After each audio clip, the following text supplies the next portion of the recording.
पूर्व भारतीय नौसैनिकों की फांसी पर लगी रोक, पीएम मोदी के आगे झुका कतर, कांप उठे दुनिया के सभी ताकतवर देश, मुस्लिम देशों में मचा हड़कंप। कुछ ही महीने के अंदर घुटने पर आया कतर, एक झटके में मोदी ने कर दिया बड़ा खेल। पर्दे के पीछे कैसे लिखी गई नौसैनिकों की जान बचाने की पूरी कहानी। जी, एक बार फिर से मोदी की ताकत के आगे दुनिया का कट्टर मुस्लिम देश घुटने टेकने पर मजबूर हो गया है।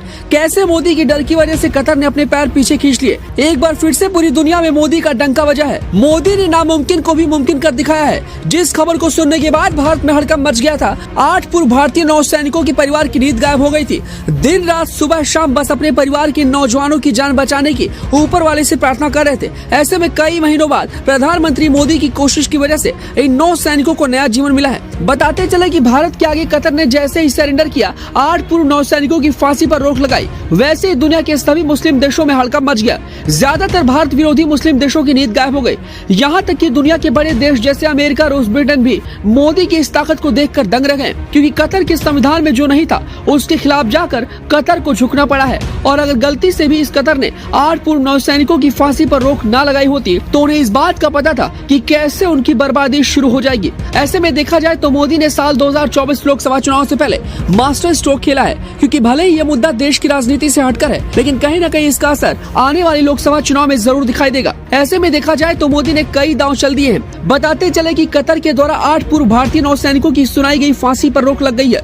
बीते कई महीनों से प्रधानमंत्री मोदी के साथ एस जयशंकर और अजीत डोभाल इस मिशन पर लगे हुए थे और ऐसे में अब बड़ी सफलता मिली है। कई महीनों पहले कतर ने 8 पूर्व भारतीय नौसैनिकों को एक अज्ञात मामले में ये सजा सुनाई थी, लेकिन जो खबरें आई थी उसमें बताया गया था कि इन सभी को जासूसी के आरोप में ये सजा मिली है। कतर और भारत दोनों देशों की तरफ से मामले का खुलासा नहीं हुआ था। सजा सुनाने के बाद सरकार अपनी तरफ से एक्टिव हो गई थी। बता दें कि इसी महीने प्रधानमंत्री मोदी की मुलाकात कतर के शेख से हुई थी, जहां दोनों की मुलाकात में इस मसले पर बात हुई थी। और ऐसे में कुछ ही दिन बाद इन सभी नौसैनिकों की फांसी पर रोक लगी है। कतर की अदालत ने भारत के द्वारा की गई अपील पर विचार विमर्श करते हुए इन सभी की फांसी पर रोक लगाई है। कतर कोर्ट के फैसले के बाद भारत की तरफ से जो बयान आया है उसमें कहा गया है कि विस्तृत तरीके से हम अगले कदम पर निर्णय लेने के लिए कानूनी टीम के साथ परिवार के सदस्यों के संपर्क में हैं। हमारे राजदूत और कई अन्य अधिकारी शुरू से लेकर अभी तक परिवारों के संपर्क में हैं। We have issued a detailed press release yesterday on this. You would have seen this. For the moment, I don't have any additional information to share till we see the judgment, or the legal team gets to see the detailed judgment. Let me also emphasize, as I have been doing, and you've all been very patient on that, the confidential and the sensitive nature of the case, and we would urge again not to engage in speculation.